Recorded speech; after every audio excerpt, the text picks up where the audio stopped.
Good evening, it's 8 o'clock. I'm Tony Ndoro live from Johannesburg, and these are your top stories tonight. Baby Daniel's mother is convicted of child neglect. Rights groups aren't happy, though, saying she should have been found guilty of more severe charges. The Autopax bus drivers' strike is over, but hundreds of passengers are still stranded. Road deaths are up by 16% in comparison to the same time last year. Baby Daniel's mother will be spending tonight behind bars. The South Gauteng High Court has found her guilty of child neglect. Her former boyfriend was also found guilty of murder and child abuse after the 3-year-old boy was tortured to death. Please note that the following story contains graphic details. Looks of shock and disagreement were shared between the two accused as the judgment was read out, with both shaking their heads. Details of baby Daniel's horrific abuse were once again recalled. His injuries were not as a result of falling accidents, but rather the court found he'd been abused throughout his brief life. R was assaulted not only on the day that he was banned, he was previously and constantly being assaulted, and that it was accused who had inflicted those injuries upon R, and he also banned R while he was holding him inside hot water. The boyfriend was found guilty of murder and abuse. The judge found the mother had neglected her son when he needed her most. She's turned a blind eye to that. As the court has indicated above, that evidence shows that accused one must have been aware or should have been foreseen what was happening to R. However, being afraid of accused two, she became silent, and her silence caused the death of her son. Not everyone agrees with the ruling. Rights groups still believe the mother should have been found guilty of more severe charges. So for us, as an organisation, she is, the mother of baby Daniel, is a murderer. We would have wanted 2 convictions of murder today, and at the very least, we would have wanted a conviction of culpable homicide. Had she at any stage intervened, this child would probably be alive today. The matter will be back in court in January next year. Yangatolme, Johannesburg. An Eldorado Park mother accused of killing her drug addict daughter is begging for leniency from the justice system. Veronica Raquel Dunn appeared briefly before the Protea Magistrates Court today. The matter has been postponed to next year. Kailihle Kumalo has more. She's already served a sentence. This has been going on for many years. And as part of the community, we feel we need to stand up. An impassionate plea by a mother who killed her child on the spur of the moment after an altercation. Dunn claimed her 24-year-old daughter, Vinola Avent, regularly stole possessions from the family home to feed her drug addiction. On the fateful day, the two got into an argument after Avent tried to steal groceries in order to buy drugs. The confrontation turned violent, and in the ensuing fight, Avent was killed. Now Dunn says her pain is inconsolable. It's been heartbreaking. It's been heartbreaking. Because it's an accident, it happened. I cannot say what she's going through. I cannot relate to what she's going through. The Eldorado Park community has rallied in support of Dunn. They say she must not go to jail. Most of them are facing similar situations, and they have no means of assisting their children who are addicted to drugs. What you see here today, us standing up, is your hope. Just to know that you are not alone. I think sometimes mothers end up doing this because they feel alone, because they feel that the system has failed them, the police has failed them, the magistrates' courts have failed them. This is not the first such incident to occur. In 2007, Ellen Parkes killed a drug-addicted son in Cape Town, for which she received a 3-year suspended sentence. Dunn is currently out on 2,000 rand bail. Kailihle Kumalo, Soweto. Thousands of stranded bus passengers are hoping to finally make it to their holiday destinations. Many were stranded at Park Station in Johannesburg since yesterday.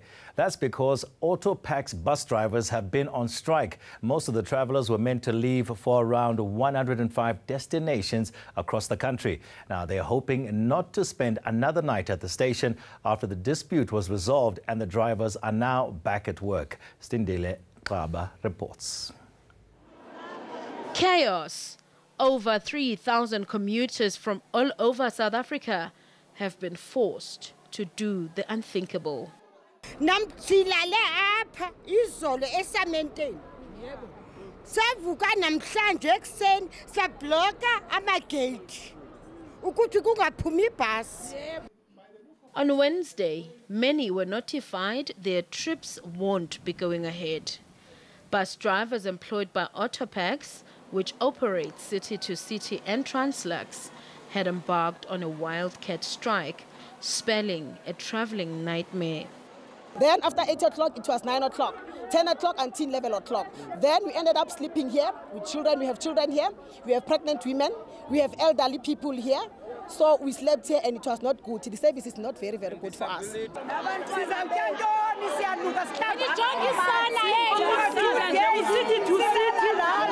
Bus drivers are demanding that deductions made on their Sunday overtime rates be reversed.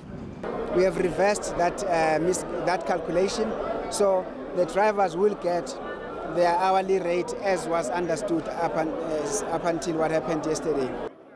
The company is promising no passengers will have to sleep at Park Station again as city-to-city buses are resuming operations, hopefully in time for travelers to find their way to their loved ones. Slindile Qaba, Johannesburg. At least 767 people have died on our roads so far this festive season. That's an increase of 16% in comparison to the same time last year. Most of those deaths occurred in KwaZulu-Natal. A total of 767 fatalities have been recorded so far in this festive period, which is a 16% increase on the previous period. In other words, on the same period last year. KwaZulu-Natal with 162 fatalities recorded, the highest number, followed by Gauteng at 125. Limpopo and Eastern Cape had 89 fatalities each, while Mpumalanga had 82, Western Cape 81, Free State 78, Northwest 57, and Northern Cape 24. Cape Town's tourism industry is bouncing back after 3 lean years. The water crisis and a shrinking domestic market saw fewer holidaymakers heading to the mother city. The city has had a lot less local travelers who have been hard hit by the weakened economy. This resulted in a drop of 387,000 local tourists. But it's not all doom and gloom. Close to R1 billion has been recovered through business tourism and popular events like the cycle tour. And Cape Town is expecting close to 600,000 visitors in the next 3 months. The upward trend in international arrivals is helping keep the city's top spot as the country's most visited destination. We've gone through the drought and it did have an impact on tourists. We are back to our original performance figures in a year, which is really incredible. I mean, within that, Cape Town has come like the poster child. We're having conferences here on water sustainability. The United Nations also singled us out in terms of best practice. Stay with us on eNews. Coming up, the long-awaited elections in the Democratic Republic of Congo have been postponed once again. But before we go international, Matteo will talk business with us. Well, the markets were quite low today, Tony, but the rand is still fighting above its weight against all 3 major currencies.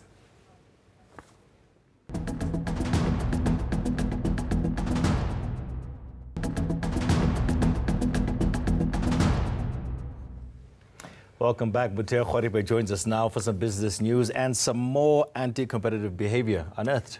Definitely, this time around in the retail sector, and it happens, of course, a lot in the retail sector, but the Competition Commission has had quite a busy year, and before they close off that year, they're trying to take ShopRite as well as CompuTicket to the Competition Tribunal to get them fined 10% of their annual turnover, and that's because they're charging them with anti-competitive behavior.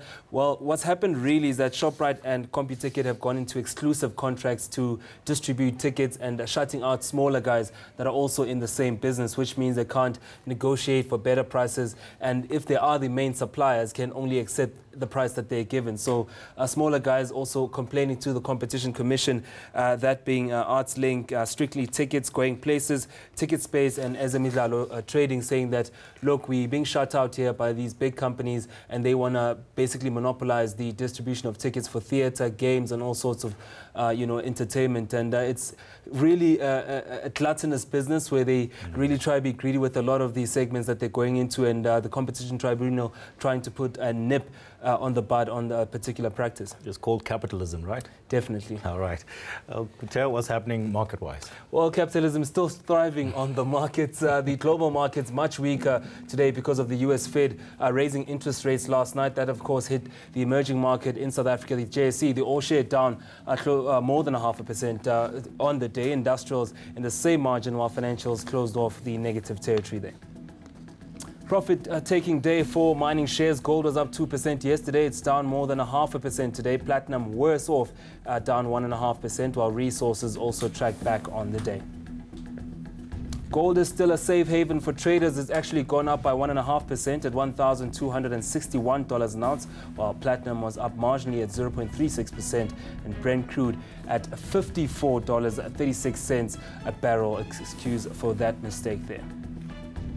The dollar at 14.30, the rand rather at 14.31 against the dollar, and at 16.46, tracking back against the euro now at 18.20, also losing some ground against the pound well into the night. Fantastic stuff. Muteo, thank you so much as always, but you're going away for a couple of years now. Yeah, just, to see the world. To see the world. Yeah, but I'll be back. Taking your wonderful skills with you. Yeah. All right, fantastic, lovely working with you. Good Thanks. one. That's Muteo Khwaripa with our business news. Let's move on now and take a look at stories making international headlines.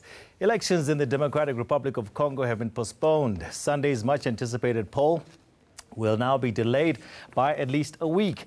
Voting equipment in the capital was destroyed in a warehouse fire last week. The Electoral Commission initially planned to use equipment from other parts of the country, but it now says this will not be possible and it needs more time. The vote was initially meant to take place in 2016 when it was postponed after President Joseph Kabila refused to announce an election date. Moving on to North Africa, a state of emergency has been declared in the city of Atbara in Sudan. The move comes after the headquarters of the ruling party was set on fire. Protests have erupted over rising food prices. The price of bread has tripled since the beginning of the year. There is also a severe fuel shortage in the country. Thousands of travelers are stranded at London's Gatwick Airport. 2 drones were spotted flying near the airport's airspace. The runway was immediately closed and all flights suspended. It's not clear when the flights will resume, but passengers can expect a 24-hour delay once the airport is reopened. Police are searching for the drone operators. Stay with us. Coming up after the break, Joel Guy will bring us the weather from the Weather Centre. As you can see, he's standing by. But also coming up, Questa cleans up at the South African HipHop Awards. Find out who else managed to scoop accolades after this.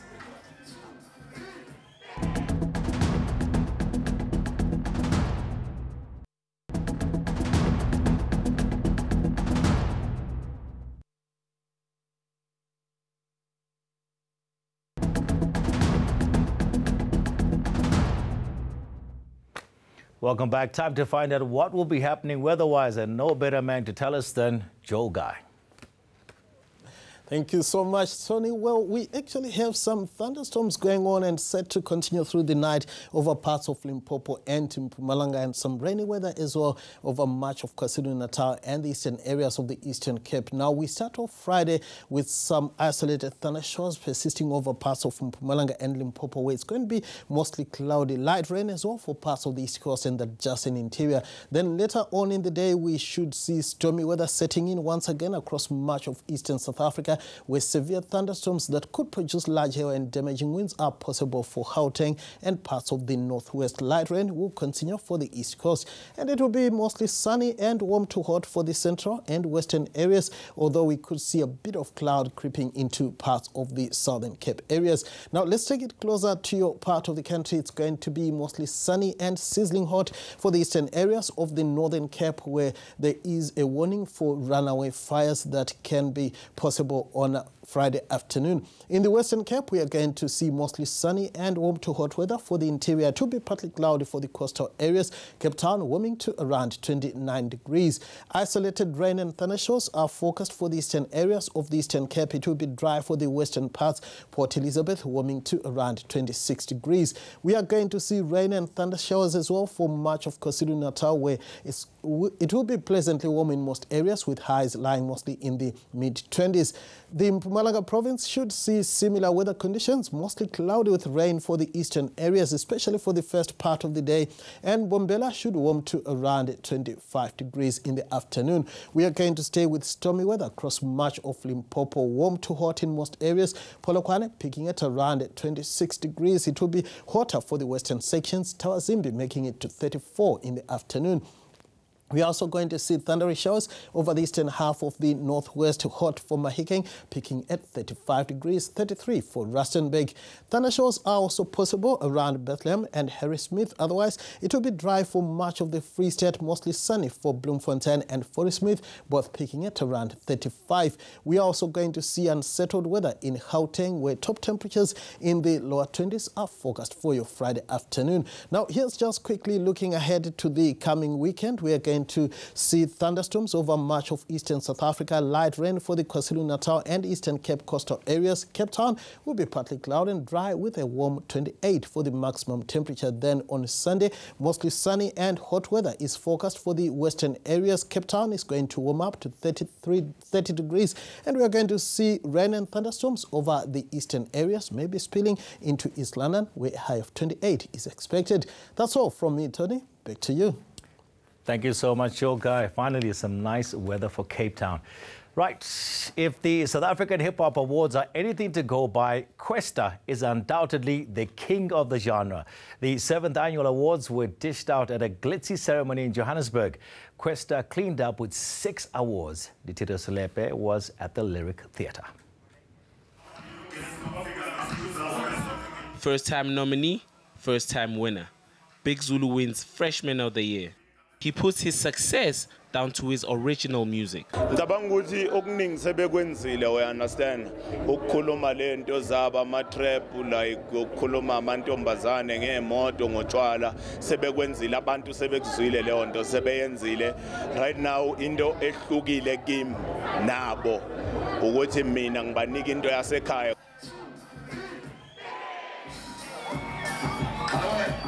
The big winner of the night was Kwesta.